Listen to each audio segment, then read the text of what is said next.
الحمد لله نحمده ونستعينه ونستغفره ونؤمن به ونتوكل عليه ونعوذ بالله من شرور أنفسنا ومن سيئات أعمالنا من يهده الله فلا مضل له ومن يضلله فلا هادي له ونشهد أن لا إله إلا الله وحده لا شريك له ونشهد أن سيدنا ومولانا محمدا عبده ورسوله صلى الله عليه وعلى آله وأصحابه وأزواجه وذرياته أجمعين أما بعد فأعوذ بالله من الشيطان الرجيم بسم الله الرحمن الرحيم لقد كان لكم في رسول الله أسوة حسنة لمن كان يرجو الله واليوم الآخر وذكر الله كثيرا وقال الله تبارك وتعالى قل إن كنتم تحبون الله فاتبعوني يحببكم الله ويغفر لكم ذنوبكم والله غفور رحيم. محترم حضرات، بھائیوں، بزرگوں اور دوستوں، 2-3 جمعہ سے آپ حضرات کے سامنے نبی اکرم آقائے نامدار محمد الرسول اللہ صلی اللہ علیہ وسلم کے وہ حقوق بیان کیے جا رہے تھے جو اللہ نے امت کے اوپر لاگو کیے. اللہ کے نبی کے بہت سارے حقوق میں سے 3 بڑے بڑے حق آپ کے سامنے ذکر کیے گئے. پہلا حق تھا عظمت رسول، اور گزشتہ جمعہ آپ کے سامنے عرض کیا گیا تھا کہ دوسرا حق محمد الرسول اللہ صلی اللہ علیہ وسلم کا محبت ہے کہ اللہ کے رسول سے بے انتہا محبت رکھی جائے. آج تیسرے حق کا بیان ہے کہ اللہ کے نبی علیہ الصلاۃ والسلام کا تیسرا حق اور بہت بڑا حق اور مقصود بالذات حق وہ ہے اتباع نبوی صلی اللہ علیہ وسلم، اور اس کو اطاعت بھی کہا جاتا ہے. یاد رکھنے کے لیے ان 3 حق کو اس طرح یاد رکھ سکتے ہیں کہ اللہ کے نبی کے 3 حق ہیں. ایک حق عظمت رسول، اور دوسرا حق محبت رسول، اور تیسرا حق اطاعت رسول. اطاعت کے معنی فرمانبرداری کے ہیں کہ اللہ کے رسول علیہ الصلاۃ والسلام جو بھی حکم فرمائے اس کی اطاعت اور اس کی پیروی اور اتباع امتیوں کے لیے ضروری ہے، واجب ہے اور فرض ہے. اللہ نے قرآن میں فرمایا ہے قل ان کنتم تحبون اللہ فاتبعونی یحببکم اللہ. اے نبی صلی اللہ علیہ وسلم، آپ کہہ دیجئے کہ اگر تم اللہ کو چاہتے ہو تو میری اتباع کرو، یعنی رسول اللہ صلی اللہ علیہ وسلم کی اتباع. اور اس اتباع کا نتیجہ یہ ہوگا یحببکم اللہ کہ اللہ تم کو چاہنے لگے گا، وَيَغْفِرْ لَكُمْ ذُنُوبَكُمْ اور اللہ تمہارے گناہوں کو معاف کر دے گا. معلوم ہوا کہ رسول اللہ صلی اللہ علیہ وسلم کی اتباع بہت ضروری ہے. ایک اور جگہ قرآن کریم کے اندر آیا ہے کہ اللہ تعالیٰ نے فرمایا مَا آتَاكُمُ الرَّسُولُ فَخُذُوهُ وَمَا نَهَاكُمْ عَنْهُ فَانْتَهُوا. اللہ کے رسول جس بات کا تم کو حکم دیں اس کو لے لو، اور جس بات سے منع کر دیں اس سے رک جاؤ. معلوم ہوا کہ جو بھی اللہ کے نبی حکم دیتے ہیں وہ قابل اتباع ہے، اگر آپ کہتے ہیں کہ یہ کام کرو تو کرنا ضروری ہے، اگر آپ کہتے ہیں کہ یہ کام مت کرو تو اس کو چھوڑ دینا بھی ضروری ہے۔ اللہ کے رسول کے فرمان کے آ جانے کے بعد، جیسے اللہ کے فرمان کے آ جانے کے بعد مسلمان کو کوئی حق اپنی رائے کا اور اپنی پسند کا نہیں رہتا، اسی طرح اللہ کے رسول کے حکم کے آ جانے کے بعد مسلمان کے لیے گنجائش نہیں ہے کہ وہ اپنی رائے پر اور اپنی پسند پر عمل کرے۔ قرآن میں اللہ تعالیٰ نے فرمایا ہے ما كان لمؤمن ولا مؤمنة اذا قضى الله ورسوله امرا ان يكون لهم الخيرة من امرهم، فرمایا کہ کسی مومن مرد کے لیے اور کسی مومن عورت کے لیے اس بات کی کوئی گنجائش نہیں ہے کہ اللہ اور اللہ کا رسول کسی بات کا حکم دے دے اور اس کے باوجود وہ اپنی رائے پر عمل کرنے لگے، اسے اس کا کوئی اختیار نہیں۔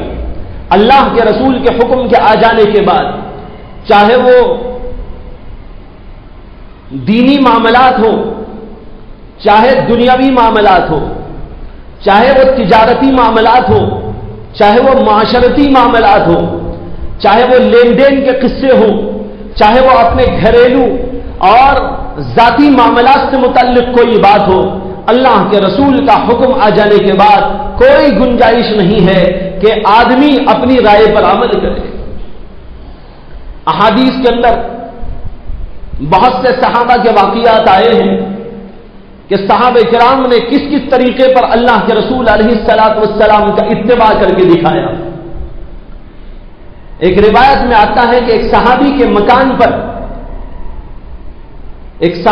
مکان کے پاس سے اللہ کے رسول علیہ الصلاۃ والسلام کا گزر ہوا۔ صحابہ کرام کی ایک جماعت رسول اللہ صلی اللہ علیہ وسلم کے ساتھ میں موجود تھی۔ اللہ کے رسول گزر رہے تھے، مکان کو دیکھا تو مکان میں قبے لگے ہوئے تھے جو غیر ضروری اور فضول ہوتے ہیں، خامخواہ دکھانے کے لیے، بناوٹ کے لیے، محض سجاوٹ کے لیے یہ چیز بنائی جاتی ہے۔ اللہ کے رسول علیہ الصلاۃ والسلام نے دیکھنے کے بعد میں صحابہ کرام سے پوچھا کہ بھائی یہ مکان کس کا ہے؟ صحابہ کرام نے بتایا کہ یہ مکان فلاں صحابی کا ہے۔ حضور نے کچھ نہیں فرمایا، کوئی رد نہیں کیا، کوئی نکیر نہیں فرمائی، بلکہ خاموشی سے گزر گئے۔ پھر اس کے بعد 2-4 دنوں کے بعد وہ مکان والے صحابی حضور کی خدمت میں آئے، صحابہ کرام کا مجمع تھا، وہ آئے اور سلام عرض کیا اللہ کے نبی علیہ الصلاۃ والسلام کو، کہنے لگے السلام علیکہ یا رسول اللہ۔ اللہ کے رسول نے جواب نہیں دیا بلکہ اپنا چہرہ موڑ لیا۔ وہ صحابی دوسری طرف سے آئے اور انہوں نے سلام پیش کیا، اللہ کے رسول نے منہ ادھر کی طرف گھما لیا۔ وہ بہت پریشان ہوئے کہ میرے سے کیا خطا ہو گئی، میرے سے کیا غلطی ہو گئی کہ اللہ کے رسول مجھ سے ناراض ہیں اور چہرہ میری طرف سے موڑ لیتے ہیں اور میرے سلام تک کا جواب نہیں دیتے۔ وہ صحابی حضور کے پاس سے کھسک کر صحابہ کرام کی طرف آئے اور وہاں صحابہ کرام سے بیٹھ کر پوچھنے لگے کہ اللہ کے رسول نے کیا میرے بارے میں کبھی کوئی گفتگو کی تھی؟ اللہ کے رسول نے میرے کسی طرز عمل اور میری کسی بات کے اوپر نکیر فرمائی ہے؟ اگر آپ لوگوں کو پتا ہو تو مجھ کو بتا دو۔ صحابہ کرام کہنے لگے کہ نہیں، ہمارے سامنے تو تمہاری کوئی بات حضور کے سامنے نہیں آئی۔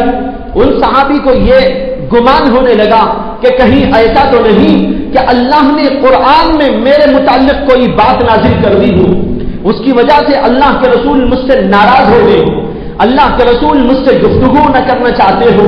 اس لیے پریشان ہو کر صحابہ کرام سے پوچھنے لگے۔ صحابہ نے کہا نہیں، مجلسوں میں آپ کا کوئی ذکر نہیں آیا، کبھی اللہ کے رسول کی زبان پر بھی کوئی تذکر آپ کا ہم نے نہیں سنا۔ ہاں اتنی بات ہوئی تھی کہ 2-4 دن پہلے تمہارے گھر کی طرف سے حضور کا گزر ہوا تھا، حضور نے تمہارے مکان کو دیکھ کر پوچھا تھا یہ کس کا مکان ہے، ہم نے بتایا تھا کہ تمہارا مکان ہے، بس اتنی گفتگو ہوئی، اللہ کے رسول نے اس سے آگے نہ ہم سے پوچھا نہ ہم نے کچھ بتایا۔ وہ صحابی سمجھ گئے کہ اللہ کے رسول کا منشا یہ ہے کہ اس طرح کا مکان نہ بنایا جائے. یہ فضولیات اور یہ اس کے اندر کی خامخواہ کی بناوٹ و سجاوٹ یہ اللہ کے رسول کو پسند نہیں آئی. اس لیے وہ صحابی خاموش وہاں سے اٹھتے ہیں. اٹھنے کے بعد اپنے گھر جاتے ہیں اور گھر کو ڈھا کر زمین کے برابر کر دیتے. اللہ اکبر! کیا عشق تھا اللہ کے رسول سے، کیا محبت تھی اللہ کے رسول سے، کس قدر اتباع تھا اللہ کے رسول کا. اللہ کے رسول کی منشا پر عمل ہو رہا ہے، اللہ کے رسول علیہ السلام کے اشاروں اور کنایوں پر عمل ہو رہا ہے. اس کے بعد آ کر بتایا بھی نہیں حضور کو. پھر ایک 2-4 دن کے بعد اللہ کے رسول علیہ السلام کو کسی ضرورت سے پھر ادھر ہی جانا پڑا. چلتے چلتے ادھر گزرے تو دیکھا کہ وہ مکان گر گیا ہے. صحابہ کرام سے حضور نے پوچھا کہ یہ وہی مکان تو نہیں جو 2-4 دن پہلے ہم نے یہاں پر دیکھا تھا، وہ مکان کیا ہو گیا؟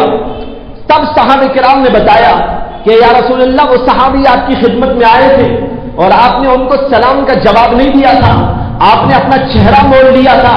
تو ان صحابی نے یہ سمجھ لیا کہ یہ آپ کو ایسا مکان پسند نہیں آیا، اس لیے ان صحابی نے آپ کی مرضی پر عمل کرنے کے لیے اپنے مکان کو اٹھا دیا.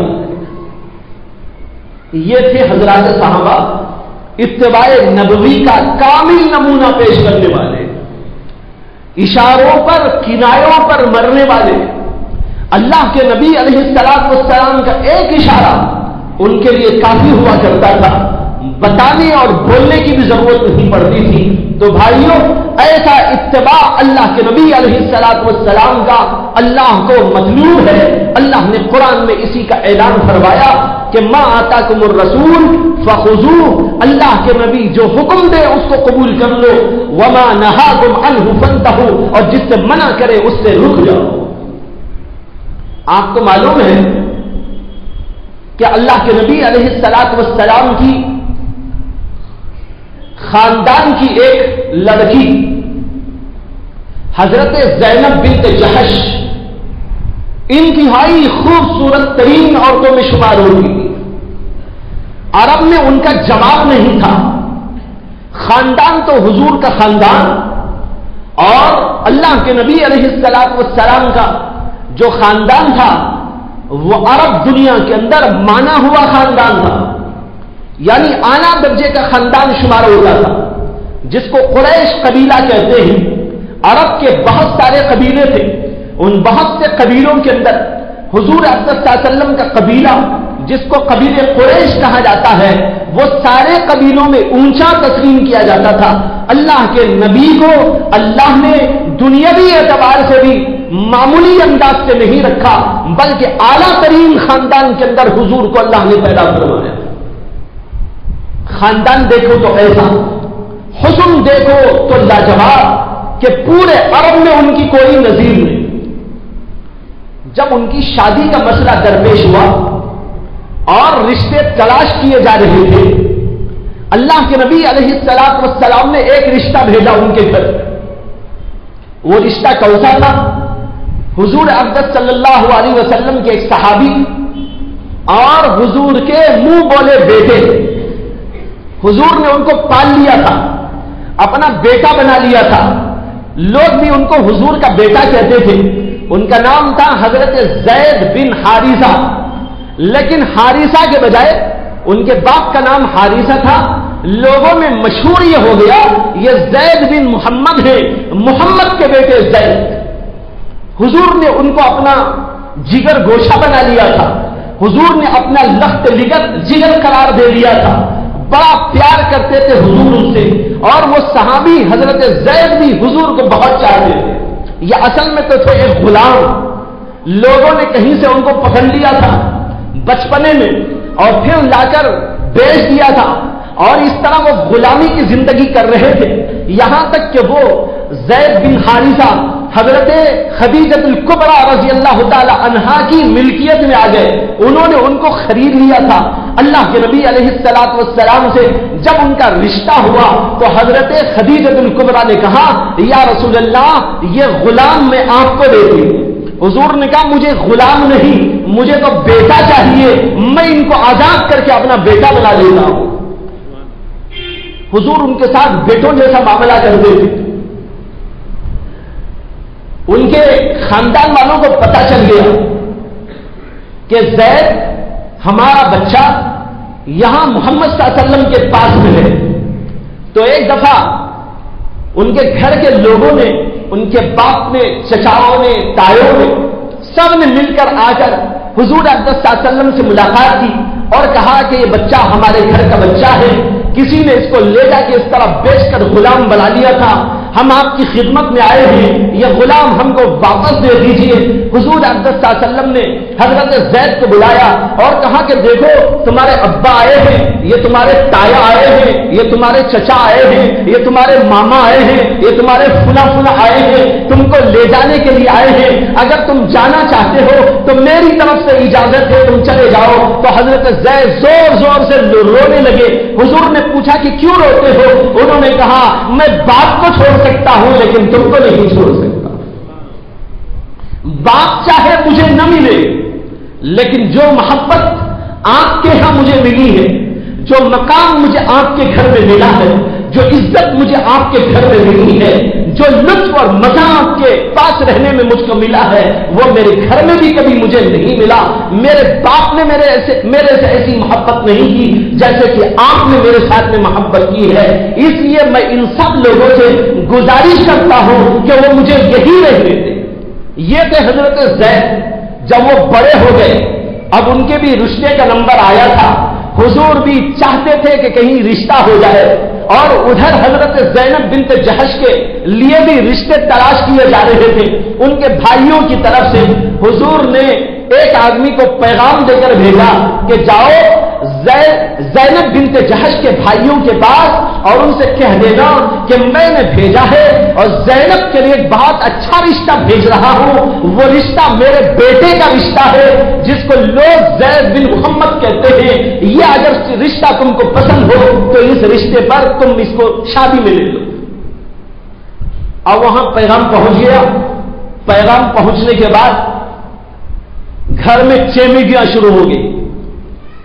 لوگ کہنے لگے یہ زید بن حارثہ یہ ایک غلام تھے، ان کو حضور نے آزاد کر کے اپنا بیٹا بنا دیا ہے۔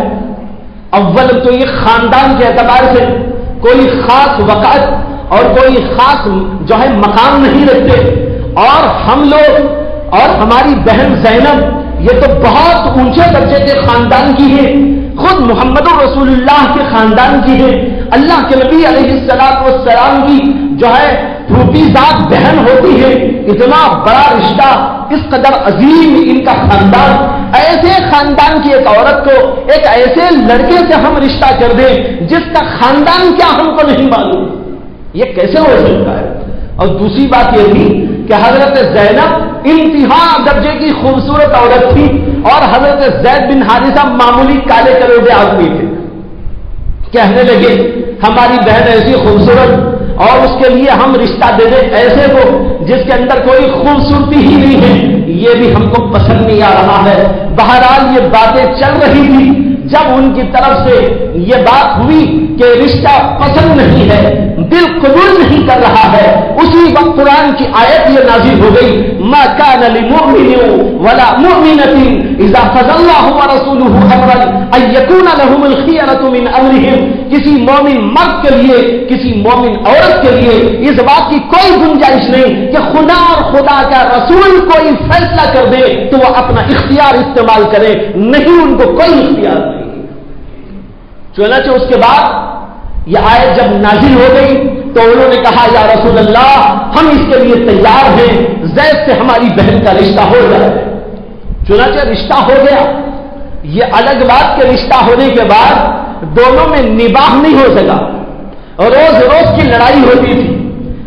حضرت زینب اور ان کے مزاج میں تھوڑا سا فرق تھا، اس فرق کی وجہ سے دونوں کے اندر بات بنتی نہیں تھی۔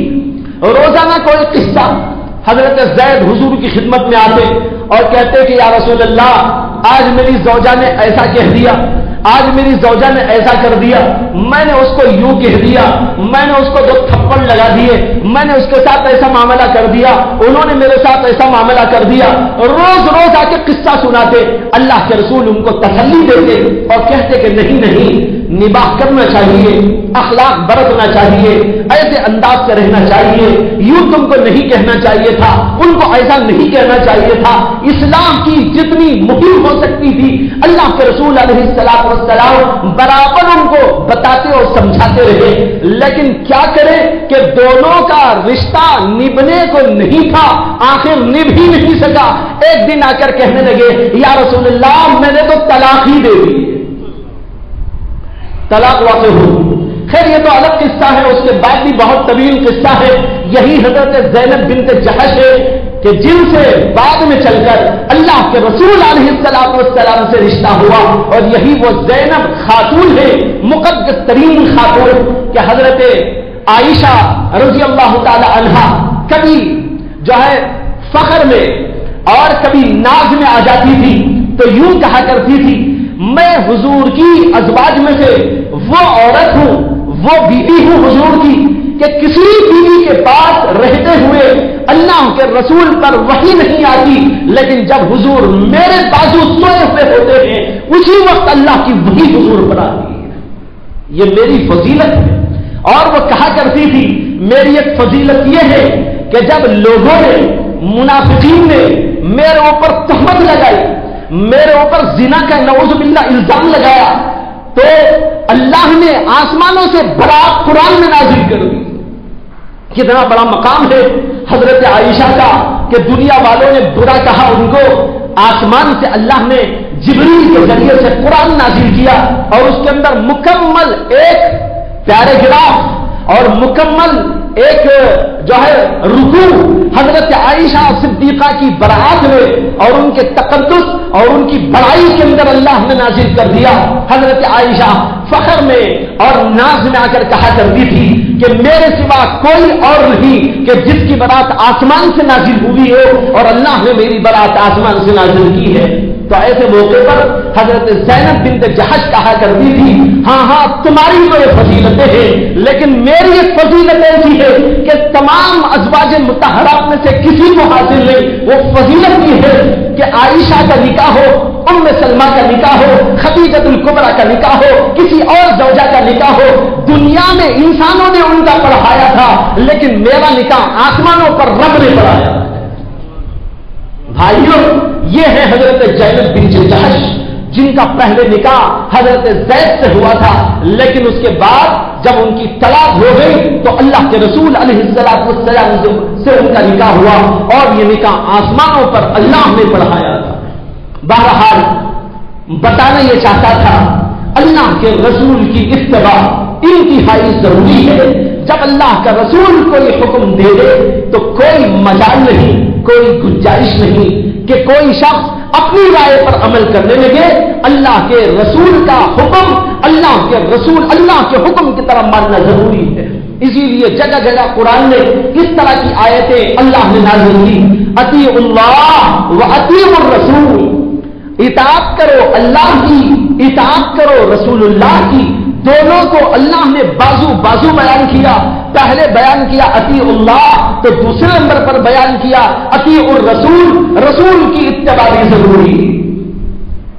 بعض لوگ نعوذ باللہ یوں سمجھ گئے ہیں، معلوم نہیں کیا غلط فہمی کہ انہوں نے یہ سمجھ لیا کہ حضور دنیا میں آئے تھے صرف قرآن دینے کے لیے آئے تھے، ان کی اتباع ضروری نہیں، ہمیں تو بس قرآن کو ماننا ہے، قرآن کے علاوہ حدیث کو ماننا، اللہ کے رسول کے حکم کو ماننا کوئی ضروری نہیں۔ وہ لوگ کہتے ہیں اللہ کے رسول علیہ السلام کی مثال نعوذ باللہ ایسی ہے جیسے کہ ڈاکیا ہوتا ہے، پوسٹ مین خط لا کر دے دیتا ہے، خط میں کیا لکھا ہے اس سے اسے کوئی سروکار نہیں۔ اسی طرح حضور کو اللہ نے نعوذ باللہ پوسٹ مین بنایا تھا، قرآن مخلوق تک پہنچانے کے لیے، اس لیے اللہ نے حضور پر قرآن نازل کیا اور حضور نے امت کو قرآن دے دیا، خود اس پر عمل کرتے تھے، ہم کو بھی اسی پر عمل کرنا ہے۔ باقی اللہ کے رسول کوئی حکم دے تو اس کا ماننا ہمارے اوپر ضروری نہیں۔ یہ فرقہ وہ ہے جو کہتا ہے کہ ہم اہل قرآن ہیں، یا اہل قرآن نہیں ہیں، یا اہل شیطان ہیں۔ اس لیے کہ قرآن ہی تو یہ کہتا ہے اطیعوا اللہ و اطیعوا الرسول، تم کہاں قرآن پر عمل کر رہے ہو؟ جو آدمی قرآن پر عمل کرے گا وہ اللہ کے رسول کی بات کو بھی ضرور مانے گا، اور خود قرآن کہتا ہے قل ان کنتم تحبون اللہ فاتبعونی، اگر تم اللہ کو چاہتے ہو میرا اتباع کرو۔ اللہ یہ کہہ سکتے تھے کہ اگر تم مجھ کو چاہتے ہو تو میرے قرآن کا اتباع کر لو، لیکن یہاں کہا رسول اللہ کا اتباع کرنا ضروری، اور قرآن نے کہا لقد کہ تمہارے لیے رسول اللہ کی ذات اطہر کے اندر بہترین نمونہ موجود ہے۔ تو یہ ساری آیتیں بتا رہی ہیں اللہ کے رسول کے اتباع کے بغیر چارے کار نہیں ہے۔ اللہ کے رسول کو ماننا ضروری، اللہ کے رسول کے احکام کو ماننا ضروری، جس طریقے پر کہ اللہ نے قرآن نازل کیا اس کو ماننا ضروری ہے، اللہ کے رسول کے احکام کو ماننا بھی ضروری ہے۔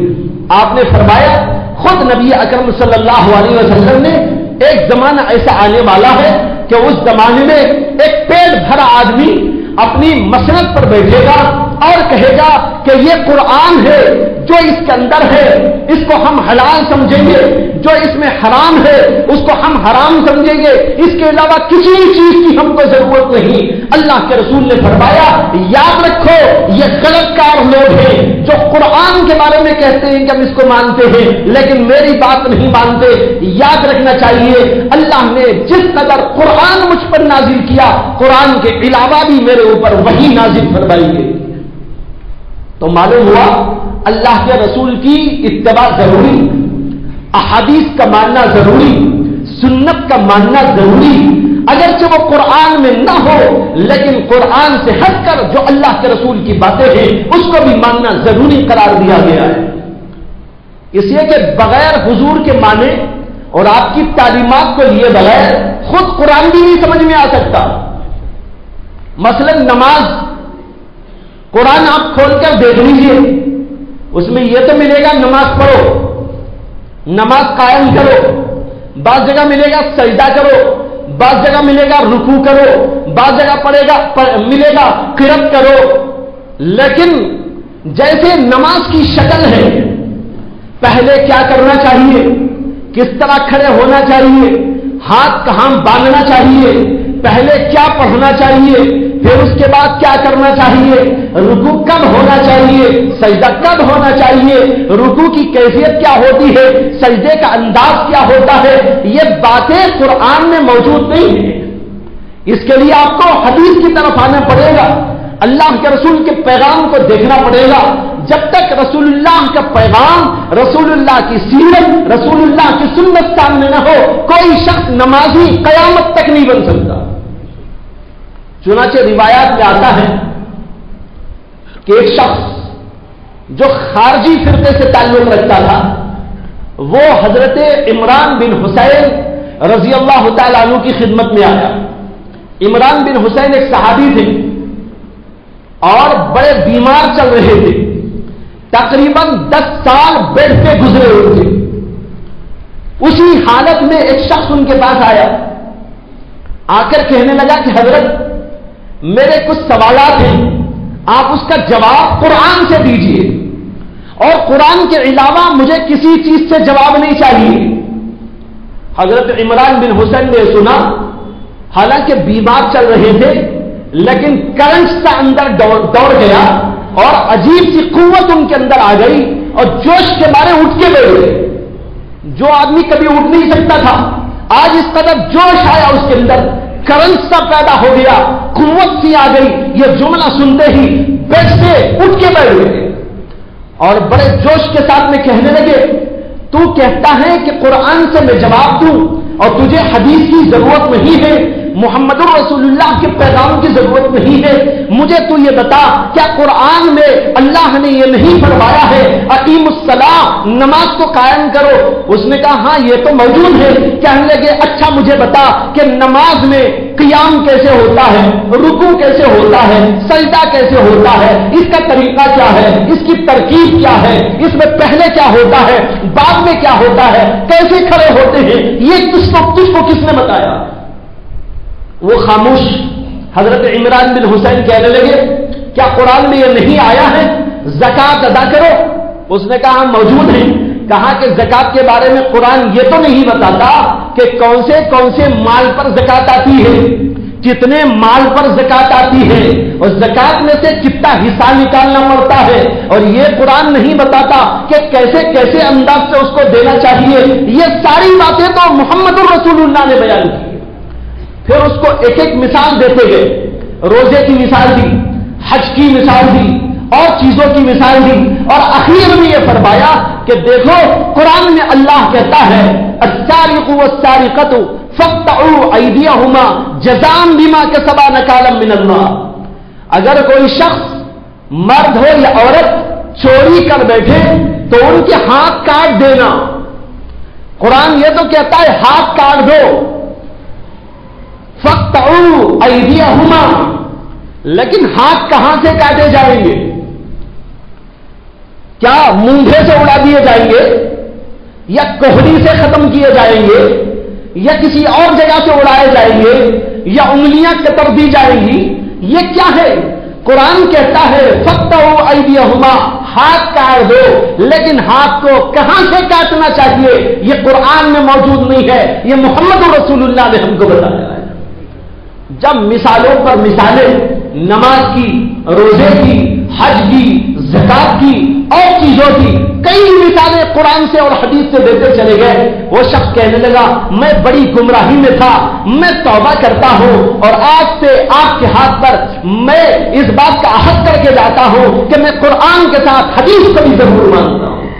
بھائیوں، تمام صحابہ کا اتفاق ہے، تمام امت کا اتفاق ہے، اللہ کے نبی کے اسوے کو مانے بغیر، اللہ کے نبی کی اتباع کے بغیر کوئی شخص کامیاب نہیں ہو سکتا، چاہے وہ قرآن پر عمل کیوں نہ کرتا ہو، لیکن قیامت تک قرآن پر عمل بھی نہیں کر سکتا۔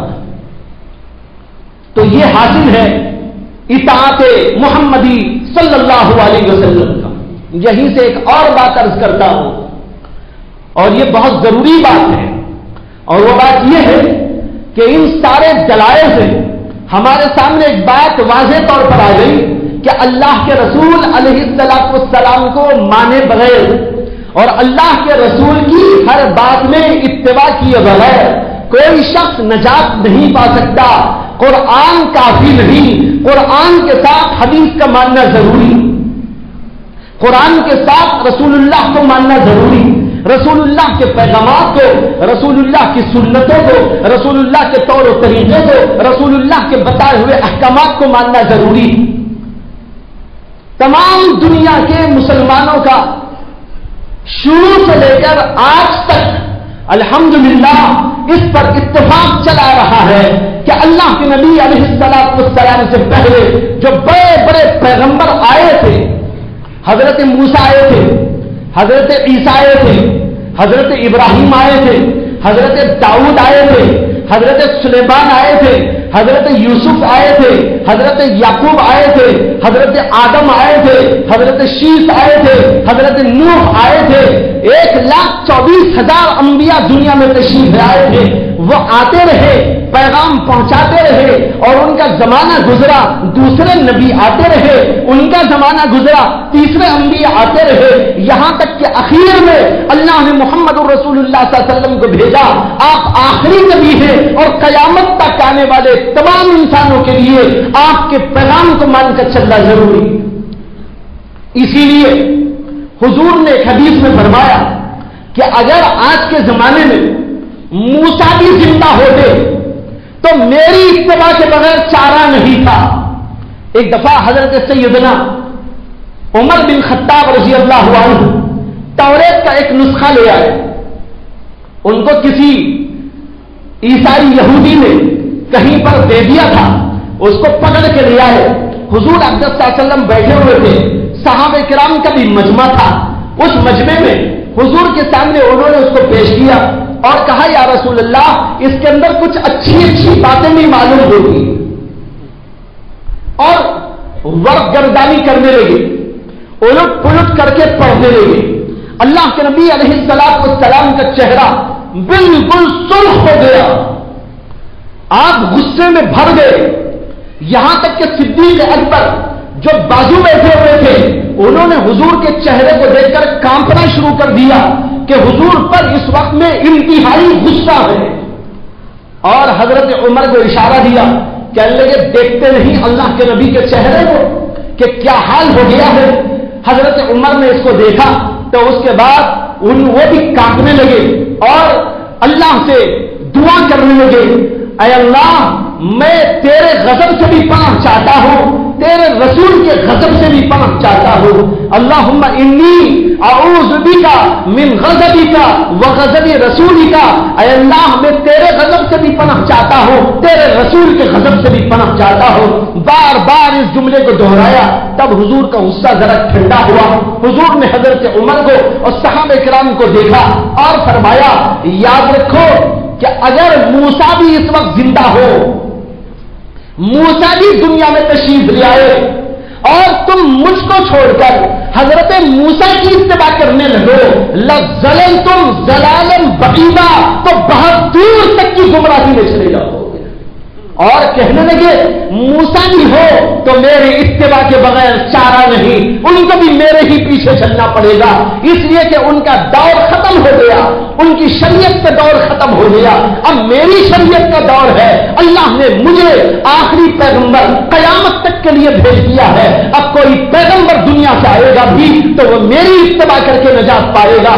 بھائیوں, جب آج اللہ کے پیغمبر پرانے دنیا میں تشریف لائے تو حضور کے اتباع کے بغیر چارہ نہیں, تو آپ ذرا سوچ کر مجھے بولیے کہ اگر ہم بھی اور آپ بھی یہ کہنے لگے, یا دنیا کا کوئی بھی مذہب کا آدمی یہ سمجھنے لگے, یا ہمارے میں کا کوئی آدمی سمجھنے لگے تمام کے تمام مذاہب حق پر ہے اور کسی بھی مذہب کی اتباع کر لے تو نجات مل جائے گی, اس سے بڑی کوئی گمراہی دنیا میں ہو سکتی ہے؟ کتنی بڑی گمراہی. کہنے لگے بھائی کوئی بھی مذہب ہو, ہندو ہو تو کیا ہے, عیسائی ہو تو کیا ہے, یہودی مذہب ہو تو کیا ہے, کوئی اور مذہب ہو تو کیا ہے, سب مذہب یہ طریقے الگ الگ ہیں, سب کا مقصد ایک ہی ہے. طریقوں سے الگ ہونے سے کوئی مسئلے میں فرق نہیں پڑتا, سارے مذاہب حق پر ہیں, اس لیے نجات سب مذاہب کے اندر ہو سکتی ہے. اس سے بڑی گمراہی دنیا میں کوئی نہیں. اس کو کہتے ہیں وحدت ادیان کا مسئلہ, یہ وحدت ادیان کا فلسفہ, یہ وحدت ادیان کا نظریہ گمراہ کن عقیدہ اور نظریہ ہے. یاد رکھو کہ اللہ کی شریعت آخری شریعت یہ ہے جس کو شریعت اسلامیہ کہتے ہیں. اس شریعت کے بعد کسی اور شریعت پر عمل کرے گا, اگرچہ کہ صحیح شریعت ہی کیوں نہ ہو, تب بھی نجات نہیں ہو سکتی. تو بت پرستی کے مذہب پر چلنے والے اگر بت پرستی کے مذہب پر چلے تو کیا ان کو نجات مل سکتی ہے؟ تمام دنیا کے پیغمبر ساری دنیا کے اندر یہی فلسفہ لے کر آئے تھے, یہی پیغام خدا لے کر آئے تھے. ایک وحدہ لا شریک لہو کی اطاعت و بندگی کرو, اسی کی اتباع اور اسی کی بندگی, اسی کی غلامی اور اسی کی جو ہے عبادت کرنے کے اندر نجات مل سکتی ہے. حضرت آدم آئے, انہوں نے یہی پیش کیا. حضرت موسیٰ آئے, انہوں نے یہی پیش کیا. حضرت عیسیٰ آئے, انہوں نے یہی پیش کیا. حضرت داؤد آئے, انہوں نے یہی پیش کیا. لا الہ الا اللہ, اللہ کے سوا کوئی معبود نہیں.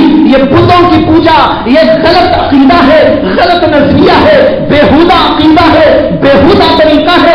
اس عقیدے کو ماننے والے اور اس عقیدے کے مطابق چلنے والے کبھی نجات نہیں پا سکتے. نجات کے لیے ضروری ہے ایک اللہ وحدہ لا شریک کی اطاعت کرو اور اسی کی عبادت کرو. تمام پیغمبروں نے یہی کہا, لیکن کس قدر افسوس کی بات ہے کہ آج بہت سے ہمارے مسلم رہنما کہلانے والے اور بعض ہماری مسلمانوں کی کالجوں کے اندر غیروں کو بلا کر ان کو ہار پہنا کر ان کے سامنے یوں کہا جا رہا ہے کہ بھئی تمام مذاہب یکساں ہیں. ابھی 2-4 دن پہلے اخبار کو اٹھا کے دیکھ لیجئے، اخبار کے اندر یہ یہاں کی کالج الامین کالج کے اندر روی کیا ہے اس کا نام، روی شنکر، شری روی شنکر، اس کو بلایا گیا، اس کو ہار پہنایا گیا، اس کی عظمت کے گیت گائے گئے، اس کو پروان چڑھایا گیا اور اس کی عزت کی گئی، اور اسی کے ساتھ وہاں کے ادارے کے ایک چیئرمین صاحب نے بڑے ہی بلند بانگ الفاظ کے اندر اس بات کا اعلان کیا کہ ہم سب ایک ہیں اور ہمارے سارے کے سارے مذاہب یکساں ہیں، ان میں کوئی فرق نہیں ہے، صرف عبادت کے طریقوں میں فرق ہے۔ بھائیوں، ہم کو ڈھونڈ مرنے کی ضرورت ہے۔ اگر مسلمان یہ عقیدہ پیش کرے گا تو کافر کم مسلمان ہوگا۔ اگر ایک مسلمان وہ کہے گا تیرا مذہب بھی حق ہے، میرا مذہب بھی حق ہے، یہودیت بھی حق ہے، نصرانیت بھی حق ہے، اور تیری بت پرستی بھی حق ہے، تیری خباثت بھی حق ہے، تیری رذالت بھی حق ہے، میرا مذہب بھی حق ہے، تیرا مذہب بھی حق ہے، سارے مذاہب اگر حق ہے تو بھائیوں آپ کو کیا حق ہے کہ یوں کہے تم اسلام کی دعوت قبول کرو؟ پھر تو سارے مذاہب حق ہے، کوئی ادھر سے ادھر چلا گیا تو بھی کچھ نہیں، کوئی ادھر سے ادھر آ گیا تو بھی کچھ نہیں۔ یہ ہے، آپ ذرا اندازہ کرو، اگر یہ فلسفہ، اگر یہ نظریہ اور یہ عقیدہ لوگوں میں پھیلایا جائے، لوگوں کو دعوت اس کی دی جائے، سب مذاہب کو یکساں سمجھو، تو سب سے پہلا سوال تو یہ پیدا ہوگا کہ محمد الرسول اللہ صلی اللہ علیہ وسلم کو دنیا میں بھیجنے اور دیگر پیغمبروں کو دنیا میں نازل کر کے حق مذہب کو پیش کرنے کی خدا کو کیا ضرورت تھی؟ بت پرستی بھی تھی، حضور کے زمانے میں یہودی بھی تھے، حضور کے زمانے میں نصرانی بھی تھے، کیا ایک نیا مذہب بنیاد ڈال کر چھوڑ دینا تھا کہ بھئی تم وہ کرتے رہو، تم یہ کرتے رہو، تم وہ کرتے رہو، اور ایک نئی کوئی شاخ پیدا کر دیں گے یہ بھی چلتی رہے گی؟ کیا یہ مقصد تھا؟ نعوذ باللہ، کوئی مسلمان یہ عقیدہ رکھے، میں فتویٰ دیتا ہوں اتنی بڑی مسجد کے اندر کہ یہ عقیدہ رکھنے والا کافر انسان ہے۔ اگر کسی کو چیلنج ہو تو میں اس چیلنج کو قبول کرنے کو تیار ہوں، اور کوئی مجھ سے بحث کرنے آئے تو میں بحث کرنے کو تیار ہوں۔ فتویٰ ہے خدا کی قسم، یہ یقینی فتویٰ ہے کہ جو یہ کہتا ہو تمام مذاہب حق ہے، بت پرستی حق ہے، یہودیت حق ہے، نصرانیت حق ہے، دین اسلام بھی حق ہے، تو وہ انسان کافر انسان ہے، وہ نبیوں کا منکر ہے، وہ خدا کا منکر ہے، دین اسلام کا باغی ہے، اس کو کوئی بھی یہ حق نہیں ہے کہ وہ اپنے آپ کو مسلمان کہتا ہے۔ یہ ہے کہ ہم یوں کہیں کہ اسلام حق ہے، اس کے سوا سارے مذاہب باطل ہیں۔ اگر موسیٰ بھی اپنی شریعت حقہ کے ساتھ لائے تب بھی ان کو چارہ نہیں کہ سوائے محمد رسول اللہ کی اتباع کرے، تو آج کی یہودیت اور آج کی نصرانیت تو ڈھکوسلی ہے، اس کے اندر تو ہزاروں قسم کے فطور ہے، اس کے اندر بغاوت ہے، اس کے اندر سرکشیاں ہیں، اس کے اندر میں شرک ہے، اس کے اندر میں تباہی ہے۔ اگر موسیٰ بھی آ جائے تو اپنے لوگوں کو دیکھ کر کہیں گے اصل میں محمد صلی اللہ علیہ وسلم کے پیروکار میرے لوگ ہیں، یا یہودی میرے نہیں ہیں۔ یہودی کیسے ان کے ہو سکتے؟ یہودیوں نے موسیٰ کی شریعت کو توڑا ہے، یہودیوں نے موسیٰ کی شریعت کو پامال کیا ہے، یہودیوں نے موسیٰ کے اوپر نازل کردہ اللہ کی عظیم الشان کتاب توریت کو مشق کیا ہے، اس میں تحریف کر ڈالی ہے، من مانیاں کی ہے، قرآن اس کی گواہی دیتا ہے۔ اس کے باوجود یہودیت کو حق سمجھنے والا قرآن کا منکر نہیں توڑ کیا ہے۔ اسی طرح عیسائیوں نے اپنی کتابوں میں تحریف کر ڈالی، اللہ کی کتابوں کو گڑبڑ کر کے نئی نئی چیزیں اس کے اندر داخل کر دی۔ اس کے باوجود اگر کوئی شخص کہتا ہو عیسائیت سچا مذہب ہے، اس کے اوپر چلنے والے کو بھی نجات ہے، تو اس سے بڑا قرآن کا منکر کون ہوگا؟ بھائیوں، اس لیے صاف عقیدہ یہ ہے کہ آج کے زمانے میں یعنی محمد رسول اللہ صلی اللہ علیہ وسلم کے دنیا میں آ جانے کے بعد قیامت تک کے لیے ایک ہی ایک مذہب حق ہے جس کا نام اسلام ہے۔ اس اسلام کے سوا کسی میں حق نہیں ہے۔ اگر کسی کو نجات چاہیے اسی کے اندر آنا ضروری ہے، اس کے علاوہ کسی میں نجات نہیں۔ یہ بات میں نے اس لیے کی، اللہ کے نبی علیہ السلام کی اتباع کے بغیر چارہ نہیں، آپ کی شریعت کے بغیر چارہ نہیں، آپ کے احکام کے بغیر چارہ نہیں، نجات کو خدا نے اسی میں مضمر کر دیا ہے۔ اللہ مجھے بھی آپ کو توفیق دے کہ ہم حق سمجھیں۔ یہ تین بڑے بڑے اہم ترین اللہ کے نبی علیہ السلام کے حقوق تھے، جس کو ذرا تفصیل سے آپ کے سامنے عرض کیا گیا، پھر دوبارہ دہراتا ہوں۔ سب سے بڑا حق اللہ کے نبی کا جو ہے وہ تین حق ہیں، ان میں سے ایک ہے عظمت رسول، دوسرا ہے محبت رسول، اور تیسرا ہے اطاعت رسول۔ ہم کو اسی پر زندہ رکھنے اور اسی پر مرنے کی اللہ توفیق عطا فرمائے۔ وآخر دعوانا ان الحمد للہ رب العالمین۔